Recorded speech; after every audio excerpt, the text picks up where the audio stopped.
Assalamualaikum warahmatullahi wabarakatuh. Salam dan bahagia.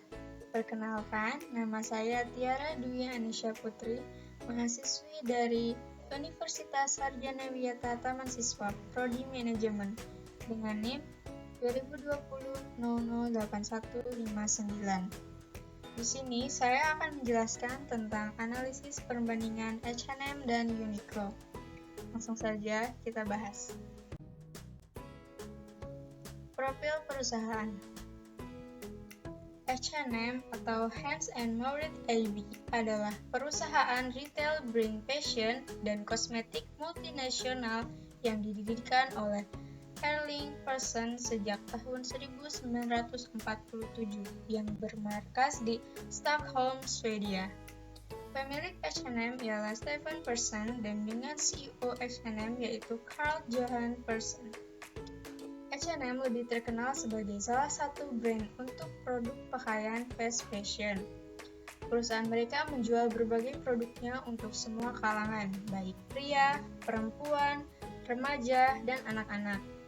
Brand ini sudah mendunia, hadir di 43 negara.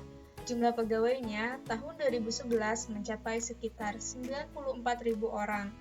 Pada akhir tahun 2011, mereka memiliki 2.325 toko, dan pada Agustus 2012 mereka memiliki 2.629 toko. H&M merupakan retail global pakaian terbesar kedua.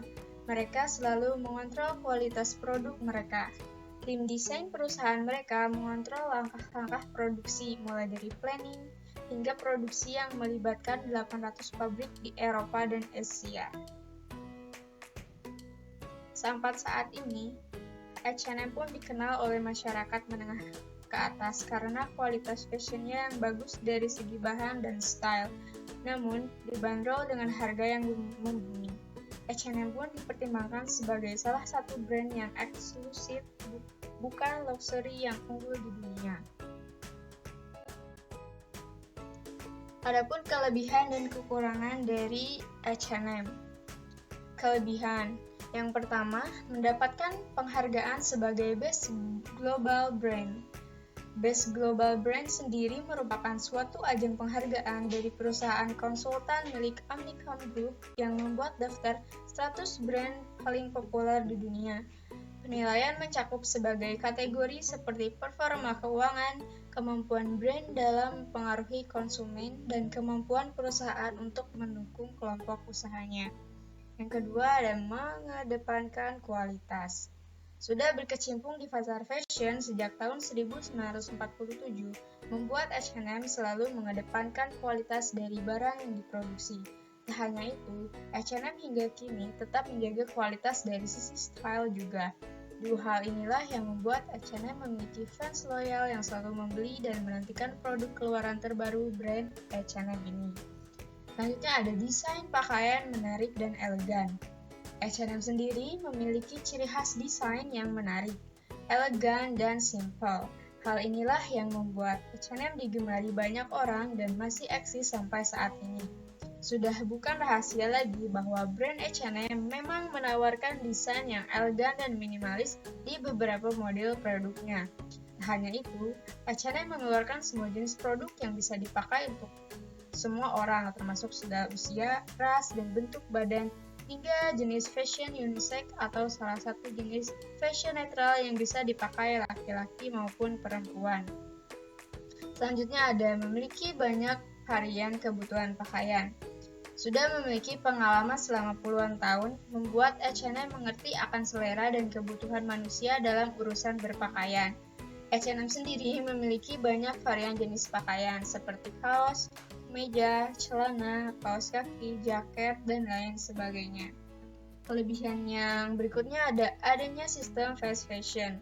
Untuk yang pertama kali tahu, fast fashion ini adalah sistem penjualan koleksi busana dengan harga yang lebih murah, mengikuti tren pasar dan diproduksi dalam waktu lebih singkat dan harga lebih murah ke konsumen. Sistem penjualan baru ini tentu meruntuhkan sistem penjualan fashion sebelumnya yang berganti sesuai musim, sehingga pergantian terganti sekitar 6 bulan sekali. Selanjutnya selalu ada sale. Jika kamu tidak memiliki banyak waktu untuk mengunjungi toko offline H&M, ada baiknya jika hanya mengunjungi toko online-nya saja, karena di sana kamu tetap bisa berbelanja dan selalu ada informasi sale di websitenya. Bahkan dengan uang 50 ribuan, kamu sudah membeli t-shirt H&M di website resminya. Sedangkan kekurangan dari brand H&M ini yaitu hanya tersedia di kota-kota besar. H&M hanya tersedia di kota-kota besar yang ada di Indonesia. Hal ini tentu menjadi kesulitan tersendiri untuk mereka yang ingin memiliki koleksi H&M. Namun belum adanya gerai resmi di kota mereka, sehingga mendapatkan salah satu produk ini tidaklah mudah. Namun, kamu tetap bisa mendapatkannya secara online maupun lewat jasa titip beli. Seterusnya ada harga yang cukup mahal, sehingga kurang terjangkau. H&M sendiri cenderung memiliki harga yang lebih mahal daripada Uniqlo. Namun, hal ini tentunya sesuai dengan kualitas dan kenyamanan yang diberikan oleh H&M bagi para pemakainya. H&M memang bukan brand luxury, tapi masuk ke brand eksklusif, sehingga untuk range harga pun terbilang lumayan mahal bagi sebagian orang. Terus, selanjutnya ada potongan bentuk pakaian yang kerap tidak sesuai. Beberapa dari item berbahan dasar seperti t-shirt, tank, and strapless terkadang mempunyai potongan bentuk yang tidak sesuai satu sama lain, sehingga membuat para konsumen kurang puas terhadap item ini. Berikutnya ada keberhasilan dari H&M. Erling Pearson merupakan seorang pengusaha sekaligus pendiri dari brand H&M. Ia lahir pada Januari 1917 di Swedia. Tahun 1947, ia mulai berjualan menjual pakaian wanita dengan nama Hennes. Kemudian, tahun 1968, Erling Pearson mengakuisisi toko milik Maurits Whitford yang menjual pakaian untuk berburu dan memancing. Adanya dua nama brand yang dimiliki Pearson, ia kemudian merubah nama brand tersebut menjadi Hennes and Mauritz alias H&M setelah proses merger. H&M sekarang menjadi sebuah perusahaan multinasional yang mempunyai kantor pusat di Stockholm, Swedia. Bisnisnya juga sudah ekspansi di banyak negara yang terbesar di Eropa, Amerika, Afrika, Australia, dan Asia, termasuk Indonesia. Dengan tersebar di banyak negara, kini jumlah seluruh pegawai H&M mencapai puluhan ribu. Selain itu, H&M juga menawarkan saham perdana ke publik alias IPO pada tahun 1974. Semenjak itu, pertumbuhan valuasi perusahaan H&M terus meningkat sebesar 25% setiap tahunnya. Saking banyaknya permintaan terhadap produknya, H&M kemudian menambah daya produksi ke jaringannya 1.600 pemasok di beberapa negara seperti Bangladesh, Cina, dan Turki. Negara tersebut dipilih karena biaya tenaga kerja yang cenderung rendah. Sampai saat ini, H&M menjual banyak varian produk untuk wanita, pria, dan anak-anak, yang diantaranya seperti kaos, kemeja, jaket, celana, sepatu, dan perintilan aksesoris lainnya. Kualitas produk H&M memang terbaik dan bagus. Koleksi yang diproduksi juga selalu up-to-date dan modern. Hal itu membuat H&M berkolaborasi dengan banyak tokoh selebriti kelas dunia untuk mempromosikan koleksinya, serta mengenalkan nama besarnya menjadi terkenal di kancah dunia. Beberapa selebriti yang pernah digandeng H&M yaitu Madonna dan Kylie Minogue. Selain itu, ada juga David Beckham, bintang sepak bola asal Inggris yang legendaris. Selanjutnya kita bahas tentang Uniqlo.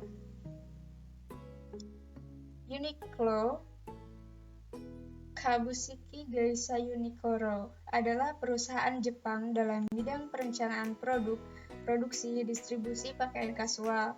Perusahaan ini membuka toko eceran pakaian kasual dengan merek Uniqlo. Kantor pusat Uniqlo di Sayama, kota Yamaguchi, prefektur Yamaguchi. Meskipun demikian, fungsi kantor pusat dipegang oleh kantor Tokyo di Midtown Tower Akasaka, Minato, Tokyo.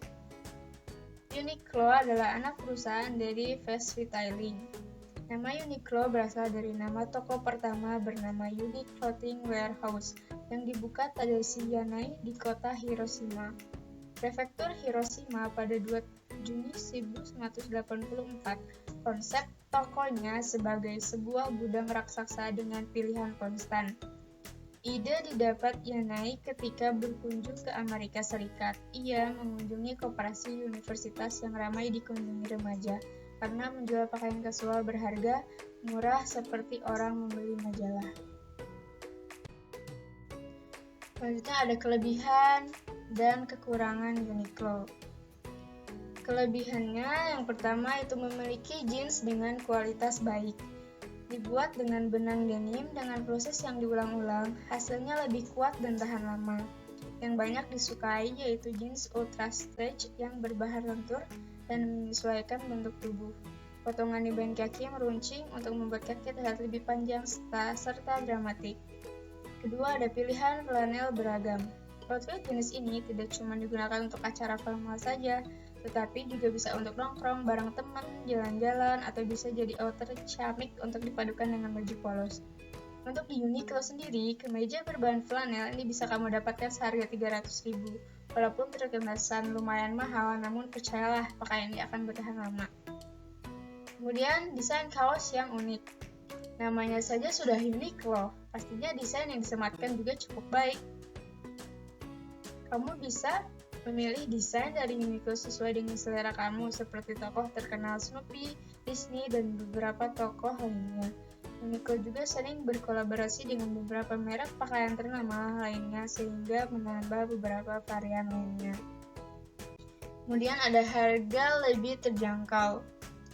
Produk Uniqlo harganya lebih terjangkau dibandingkan H&M. Kekurangan dari Uniqlo yang pertama itu toko resmi masih belum banyak. Di Indonesia sendiri, Uniqlo tidak terlalu banyak membuka toko resminya dan hanya ada pada kota-kota besar saja. Namun, kamu jangan khawatir karena kamu bisa membeli pakaian Uniqlo ini secara online. Kedua, desain kaos kurang cocok untuk pencinta pakaian elegan. Desain kaos dari Uniqlo sendiri terbilang simpel dan cenderung memakai tokoh kartun terkenal. Hal ini tidak sesuai buat kamu yang ingin membeli kaos dengan desain yang elegan dan berkarisma. Varian pakaian belum sebanyak H&M. Jika dibandingkan dengan H&M, Uniqlo masih belum bisa dikatakan sejajar untuk masalah varian pakaian. Uniqlo cenderung memiliki banyak varian di segmen kaosnya saja. Sekarang kita bahas tentang keberhasilan Uniqlo. Tadashi Yanai, pengusaha yang menjadi kunci sukses terbentuknya Uniqlo hingga hari ini. Ia lahir di prefektur Yamaguchi, Jepang pada Februari 1949 silam. Sejak usia muda, Tadashi memang bersemangat dalam dunia bisnis. Kualitasnya bisa dilihat dari kerja keras dan ketekunan yang ia jaga. Di kota Hiroshima tersebut, Tadashi memulai bisnis retail fashion pertamanya dengan membangun toko Uniqlo. Ogori Shoji yang menjadi induk perusahaan Uniqlo berganti nama menjadi Face Retailing pada tahun 1991 hingga sekarang. 10 tahun kemudian sejak berdiri, tepatnya Juli 1994, Face Retailing resmi melantai di bursa saham dengan mendaftarkan perusahaan menjadi Go Public alias IPO, Initial Public Offering. Tak hanya itu, Uniqlo juga sangat berkembang dengan memulai dari toko kecil hingga pembangunan puluhan toko lain di Jepang. Uniqlo memulai langkah untuk ekspansi pertama kali di luar Jepang, yaitu di Shanghai tahun 1999. Hingga sekarang, toko Uniqlo tersebar di beberapa negara di Asia, Eropa, Australia, dan Amerika. Jumlah tokonya kurang lebih mencapai 2.000 dan menjadi perusahaan pakaian terbesar keempat di seluruh negara. Brand fashion kasual yang punya slogan Made for All ini sekarang semakin terkenal, bahkan menjadi pesaing utama dari brand fashion lainnya seperti Zara dan H&M. Selain itu, Uniqlo juga berkolaborasi dengan banyak brand ambassador seperti artis, desainer, olahragawan, penyanyi, dan lainnya. Uniqlo tak hanya sekedar tentang bisnis retail saja, tetapi memiliki kepedulian sosial yang tinggi. Kesuksesan yang dimiliki juga turut berpartisipasi dengan berbagi dalam kegiatan sosial seperti menyumbangkan pakaian daur ulang ke kampung pengungsian di seluruh dunia. Analisis perbandingan H&M versus Uniqlo. Baik H&M maupun Uniqlo sama-sama gencar dalam menginginkan produknya di sosial media dan website resmi kedua brand tersebut. Keduanya tak mau kalah dalam perang iklan agar produknya menjadi top of mind di benak konsumen dan menjadi produk yang paling dikenal di dunia fashion. Kedua brand itu pun memakai selebritis sebagai brand ambassador di Indonesia. Pada tahun 2018, H&M baru saja umumkan keputusannya untuk menggandeng Tiffany Young sebagai brand ambassador terbarunya untuk koleksi kapsul H&M Divided Music yang dilansir dari press release H&M.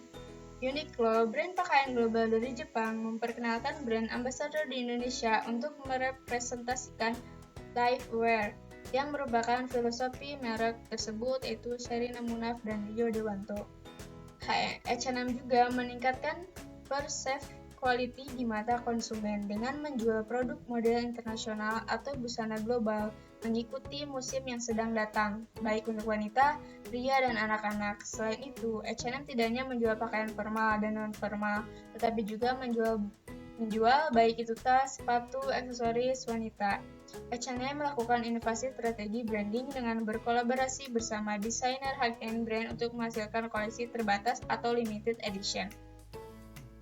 Uniqlo tidak mau kalah dengan H&M untuk menjual produk-produknya dengan konsep casual Asia Mall.